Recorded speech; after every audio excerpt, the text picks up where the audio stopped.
Toxic behavior is a very common thing in multiplayer games. If there's any form of interaction between players in a game, rest assured that sooner or later you'll run into a moron who will do everything in their power to make this interaction a miserable experience. Dead by Daylight is no exception in this regard. In fact, many people argue that it's actually the pinnacle of toxicity in video games. It feels like this game has been this way since forever, because I remember people trying to get under each other's skin ever since I first downloaded it in the summer of 2017. Before that, the situation was no better, at least according to my friends who introduced me to this game. They told me crazy stories about how during the first 6 months after the game was released, survivors liked to rub their victory in the killer's face by keeping them hostage after the match was over. The thing is, before patch 1.4.0, killers couldn't damage gens. This allowed survivors to 99 all of them and leave them like this indefinitely, without worrying that they would regress back. Meanwhile, they were free to loot chests, sabotage hooks, cleanse totems, and just f around as much as they wanted. When they finally fixed the gens, it still didn't mean that the killer was free, because originally killers couldn't force open the exit gates. It was up to the survivors to do it, and if they chose not to, the killer was once again stuck in the match. Funnily enough, the game almost encouraged this kind of behavior, because unlike today when survivors popped the 5th gen, it did not complete the remaining 2, allowing survivors to seek them out and repair for some bonus blood points. When the gates were open, the game still didn't force survivors to leave, because until patch 2.7.0 there was no endgame collapse, so they had all the time in the world to play hide and seek with the killer, even though they already won. When gens became kickable and the autocomplete feature was introduced, survivors focused on teabagging. Quick reference: teabagging is when a player rapidly crouches multiple times in order to humiliate or provoke their opponent. This practice likely originated many moons ago in games like Quake, Counter-Strike, and Halo, where it was often performed over dead players in order to make it look like you're...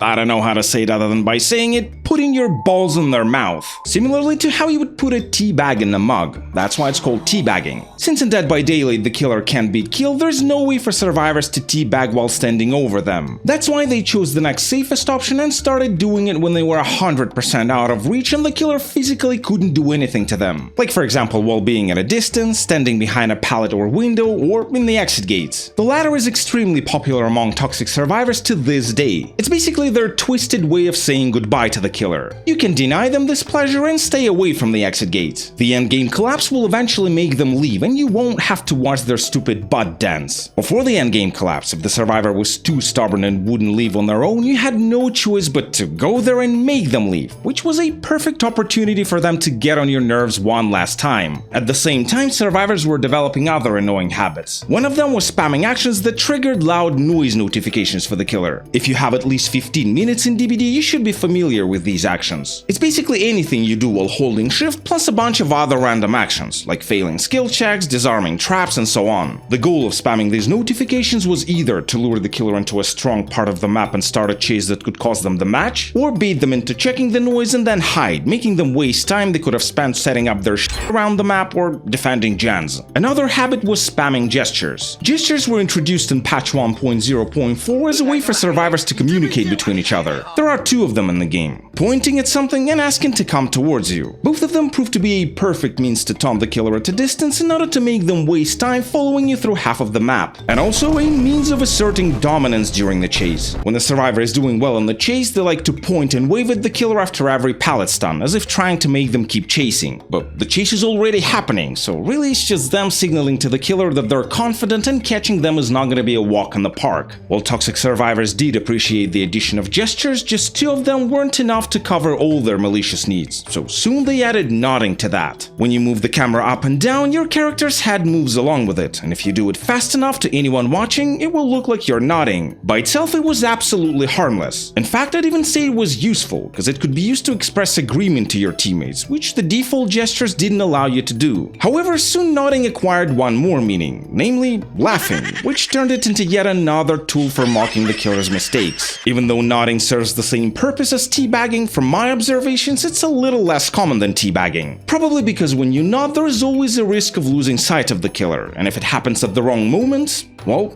it might cost you a chase. To avoid this risk, some survivors started reducing nodding to just a quick stare down. That's when you stun the killer with a pallet, and while they're still in the recovery animation, you crouch in front of the pallet and look up in their face, trying to emphasize their helpless position. And believe me, you would feel helpless, because originally pallet stuns lasted a full 3 seconds, which felt like an eternity. An eternity of a cocky survivor staring right into your soul. Looking up also used to be a popular thing to do while running away from the killer. These days you barely see this at all, most likely because it's not very practical, because it makes it impossible to see where you're going. But back in the day when pallets were everywhere, it didn't really matter where to go, so you could safely run with your head up whenever you needed to detach to another tile. Another big thing was flashlight clicking. Whenever you shine your flashlight, it produces a very distinct sound, and if you do it fast enough, you can create constant crackling, irritating enough to make Jesus Christ himself wanna smash his display. Flashlight clicking is pretty widespread even today. However, today is just a shadow of what it used to be back in the day, because until patch 6.3.0, flashlights had a much faster clicking speed, which if you had turbo fingers, you could use to make your flashlight sound like a machine gun.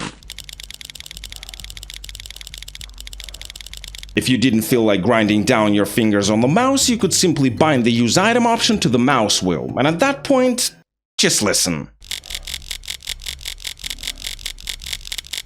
And now imagine the whole team doing this to you. I don't know about you, but personally, several minutes of this and I would be begging them to go back to teabagging. This thing alone should explain the devs' decision to nerf the flashlight clicking speed, but it wasn't the only reason. The thing is, old flashlights had a different blinding effect. Instead of showing this red, cloudy mess on the screen, they used to make it bright white. So bright that if you played in a dark room, it literally burned your eyes. Combine it with rapid clicking and now you're dealing with a nasty strobing effect that could deal physical damage to people who were sensitive to this. But back in the day, no one was really thinking about the dangers of such things, and survivors happily clicked in the killer's face non-stop. In fact, I think they did it even more than teabagging. And that's not surprising, because unlike teabagging, flashlight clicking doesn't cost survivors the momentum during the chase. When you're teabagging, you're standing in place, which means that you're either letting the killer cut the distance to you for free, or if they're, let's say, breaking a pallet, you're not using the time they're giving you to gain more distance. In any case, you're helping them to catch you faster. Contrary to that, flashlight clicking can be done on the run, which makes it a much more efficient way to BM. It does mess with your movement a little and slows you down, but nowhere near as much as teabagging. Older versions of DBD were very poorly thought out, much worse than today, creating almost endless opportunities for exploits. The fact that the devs took ages to fix them gave toxic survivors absolute freedom to wreak havoc. I won't go through every exploit, otherwise this video would be like several hours long, but I'll cover a couple of the most prominent ones, or at least those that I remembered the most. The first one was soft locking the killer using holes in the floor. You know how some buildings have these big openings you can use for balanced landing? Back in the day, if the killer followed you through one of them, you could stand right below where they were about to land, causing them to get stuck on your head, unable to move until you started moving. Just like in the case of the hostage situation I described in the beginning, depending on how much of a dick you want it to be, you could keep them in this position for anything from a few minutes to forever, or at least until they got bored and disconnected. This is where I should probably mention that before 2019, DBD had no dedicated servers. All games were peer-to-peer, with the killer assigned as the host. This meant that gaming sessions weren't automatically terminated after 1 hour, and lasted either until all survivors escaped, died or disconnected, or the killer disconnected. So yes, when I say that survivors could keep the killer hostage forever, I actually mean forever. A no less popular exploit was when you got to a place which was inaccessible through normal means and stayed there refusing to participate in the normal gameplay no matter what. And unless the game allowed the killer to go there too, all that was left for them to do was hope there was just a quick flex on the survivor's part and they weren't actually gonna stay there till their mom told them to turn off their PC and go to bed, because school starts early tomorrow. The devs addressed this exploit only after the introduction of Dead Hard, which made it really unbearable. The thing is, originally this perk worked like mini spring burst on button, which made getting to impossible places even easier. Starting from 2018, the devs started treating such exploits much more seriously, and getting permaban for abusing them became pretty common. Naturally, it didn't solve the issue completely, because no matter how severe the punishment is, there's always gonna be someone willing to risk it over an immediate in-game advantage. But at least it was something. This next one is gonna be really silly. Before the endgame collapse, killers didn't have the ability to close the hatch. All they could do was camp it, wait for the survivor to find it, and hope that they would attempt to escape through it right in front of them, because in that case they could grab them mid-jump. This created a stalemate stalemate scenario where neither the killer nor the survivor could make the first move, because if the survivor jumped, they would get grabbed, and if the killer hit them, their attack cooldown would allow the survivor to escape. Back then, we called it the hatch standoff. It was basically an ego battle where in order to win, you had to be more stubborn than your opponent. This was already pretty toxic on both sides, but sometimes survivors chose to escalate things even further. When they realized that their opponent's ego was much bigger than theirs and there was absolutely no way they would get the hatch, they demonstratively walked away from it and started stealthing around the map. The goal was to make the killer leave the hatch, but not because the survivor wanted to escape through it. At that point, they were past that. Now they wanted to punish the killer for winning the standoff by making them play hide and seek for 5 hours and look for them behind every rock and bush. Obviously, the AFK crows wouldn't allow you to just sit in one place, so either you had to constantly crouch around the map or spam gestures, because somehow that's considered a proper action and doesn't allow the crows to spawn. Or you could just go to the basement and walk in circles farming blood points in the baldness category. That worked too. I'm ashamed to admit it, but I've tried doing it myself.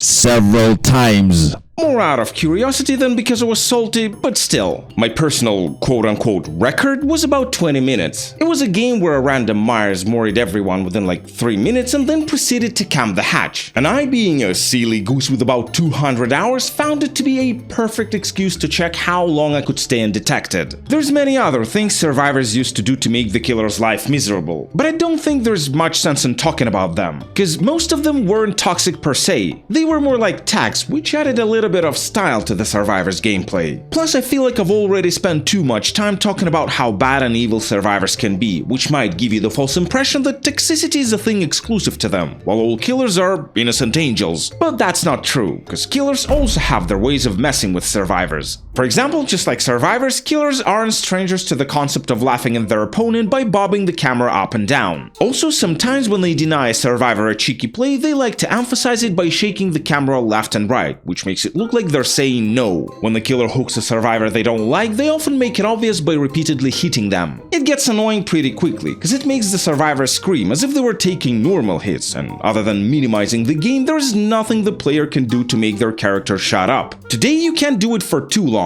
because after several seconds of standing within 16 meters from the hooked survivor, their anti-camping meter starts filling up, eventually allowing them to unhook themselves for free. Before the anti-camping meter, this could go on all the way until the survivor either got rescued or died on the hook. In fact, if they actually died, the killer could continue spamming hits all the way through their dying animation, because for some reason, even though the game clearly shows how the survivor is being dragged into the sky by the entity according to behavior spaghetti code, they still remained on the hook, which allowed the killer to smack them about 6 more times. Next up, we got face camping. Until patch 1.8.0, hooks didn't swivel left and right, so if you wanted to unhook your teammate, you had to be standing right in front of them. Any other angle simply wouldn't display the unhooking prompt for you. Knowing this, the killer could preemptively body block this spot and make it physically impossible to rescue the survivor. Because face camping was uncounterable, it soon became the ultimate way to get sold from survivors, both from the ones on the hook and those trying to squeeze in between you and the hook in futile attempts to rescue their teammate. When the survivor died, the final touch was to turn around and start nodding in the opposite direction. The reason for this was that during the dying cutscene, the survivor's camera locks in the position where it's facing the killer's back. So when you do a 180, your character's face ends up front and center on the survivor's monitor, leaving them no choice but to watch you nod until they're finally sent to the post-game tally screen. Since I mentioned camping, I think it's fair that we talk about slugging too, because in terms of toxicity, these two things work exactly the same way. Slugging is when instead of hooking a survivor, you leave them to bleed out on the floor. Doing it when it's dictated by the match logic is definitely not toxic. For example, when a survivor dies near a pallet and there's someone else nearby, you're absolutely entitled to leave them on the ground and chase the other person. Yes, it's not going to be very engaging for them, because lying on the floor isn't exactly the experience you're looking for when you log into DBD, but it's almost like it's not your problem. You're just trying to avoid a pallet save. However, some people weaponize slugging and use it when there's absolutely no reason for this, other than to get back at the survivor for something or get a reaction from them in the post-game chat. Just like survivors, killers are big fans of body blocking. Sometimes it happens by accident. For example, when you play as a catch catch-up killers such as Billy or Blight, the survivor uses a notch in the loop to dodge your power but can't get out because you're already standing in their way. At this point, it's totally up to you whether to let them go or be an asshole and keep them hostage. If you want to increase your chances of body blocking, you can play as the Wraith. His stealth and speed will allow you to get behind people faster than they can react. And if they're gonna be careless enough to sit on the wrong side of the gen where it touches the wall, or a totem which is hidden somewhere in a tiny pocket, it's pretty much a guaranteed body block. As a survivor, it especially sucks when other survivors start cooperating with the killer with the sole purpose of getting you trapped in the corner. Until behaviors started enforcing their rules on griefing, it was a pretty common thing, and you could get body blocked by your entire team just for having a TTV in your name. Also, in the past, killers could body block people walking out of the basement. It was possible because originally if the killer stood in the middle of the basement stairs, their collision covered the entire width of the stairs. So if you happened to be inside, you couldn't get out unless the killer moved or canceled their collision by hitting you. And of course, let's not forget about the vile things killers used to be able to do with Moris. For example, until about 2021, Mori animations used to be cancelable, meaning that you could hit M1, charge the Mori bar about halfway, and then let go. The problem with this is that while the bar was charging, the survivor's bleed out timer stopped, so if you spammed it over and over again, it effectively didn't allow the survivor to die and kept them slugged forever. And like that wasn't enough, on top of it, all this time the game kept playing the first part of your Mori animation, which depending on the killer you were playing could be perceived either as annoying or actually pretty offensive. For example, as Baba and Plague, you could imitate humping. Takes a little bit of fantasy to see it, but still. And as the clown, you were literally stomping on the survivor's head like it was a wrestling match. One thing people still do with Moris today is pretend to let a survivor escape only to Mori them at the last moment. Basically, you bring them to the hatch or exit gates, drop them far enough so that they couldn't escape immediately, let them crawl for a bit, and then when they're like 2 millimeters away from escaping, you actually Mori them. With time, the killer roster was expanded with the Pig and Ghostface, whose abilities allowed them to crouch just like survivors. Well, almost like survivors. And naturally, it didn't take killers long to adapt it for teabagging. Seeing this, players who made other killers started getting jealous, which led them to develop their own ways to imitate teabagging. For example, the Trapper, Hag, and Demo's power make them either crouch or at least bend down. And if you quickly spam the first part of their animation, it can almost pass as teabagging. Other killers followed, but since they didn't have a suitable animation, they had to replace teabagging with something else. Like for example, clapping as the Pyramid Head, running as the Doctor, and so on. If your favorite killer had a power that was accompanied by a distinct sound effect, you could consider yourself lucky, because in this case you didn't even need to come up with any complicated gimmicks. You could just stand over a down survivor and spam the sound until their ears started bleeding. My favorite killer in this regard is the aforementioned Pig, because when she spams her ambush attack, it makes it sound like she's winking at you.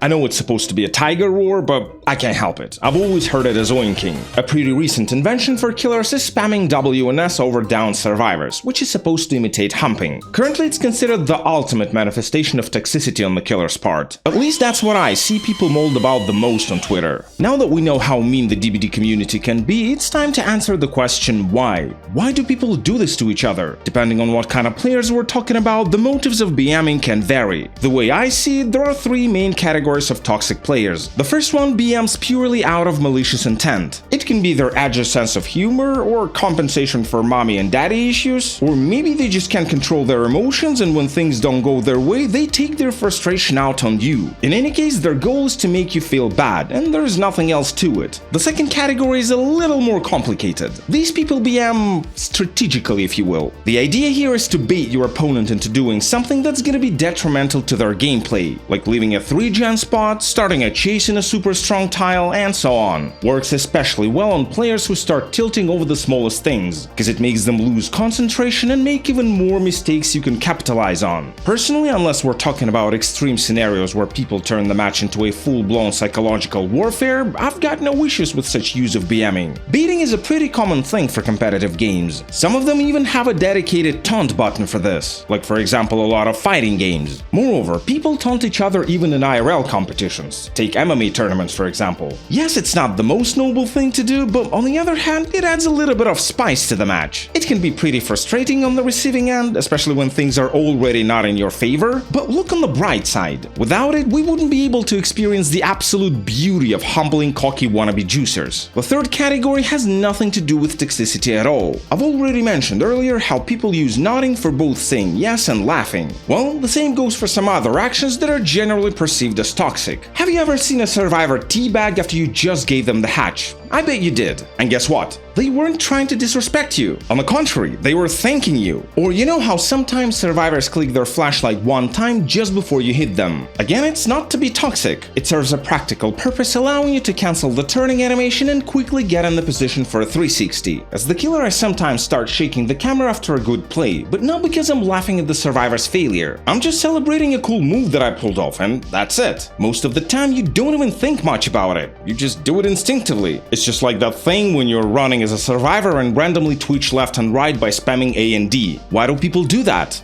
No reason. Just because. Just because they're bored. Bottom line is that toxicity isn't about the action itself, but rather the message behind it. The problem is that it's not always possible to tell if somebody's memeing or trying to make you angry. In order to solve this issue, behavior needs to add more gestures for more accurate communication, preferably also for killers. Just like in the case with the paid custom mois I was talking about in the previous video, this could become a great way for them to monetize their game. I feel like recently I've been talking too much about how behavior can get their hands in our pockets. I don't know, guys. Hire me or something.